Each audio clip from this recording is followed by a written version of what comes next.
Washington, the seat of American liberty, became a fortress.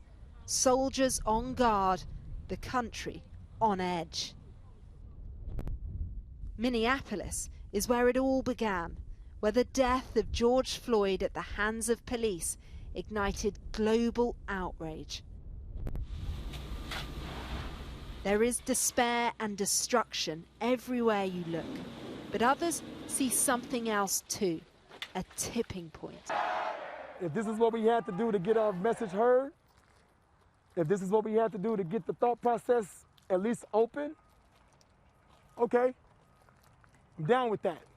You feel like you had to destroy something in order to build something? We were left with no other options.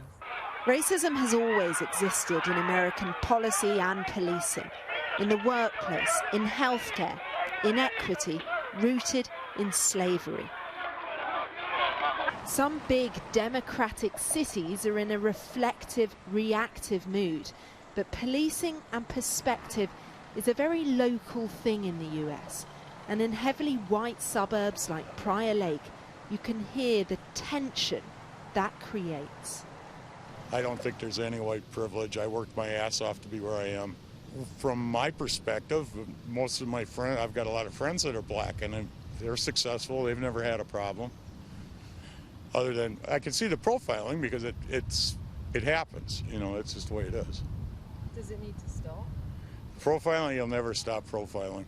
That'll never stop. There's no way to stop it. It's just human nature. Leslie has been on the other side and living in the epicenter of this story. She's finally ready to talk about it. This has been hard, and I'm not being quiet anymore. I mean, that's the biggest thing, is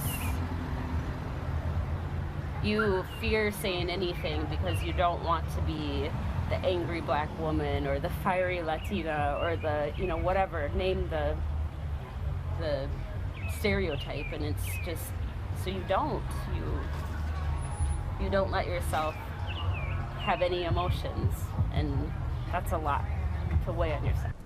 In just 2 weeks, 11 cities have banned the police from using the controversial chokehold method to detain suspects. Minneapolis City Council voted to disband the police force. Nationally, Democrats have proposed sweeping legislation. That lengthy, raw video helped bring relatively quick prosecutions. Justice will likely be slow, but public pressure may be here to stay. What happened here was about more than the suffering of just one man. It exposed a collective trauma, and it also gave African Americans powerful proof of what they have always known, but others have been unable or unwilling to accept. Black people have been at the sharp end of everything in America. Coronavirus has only reconfirmed that.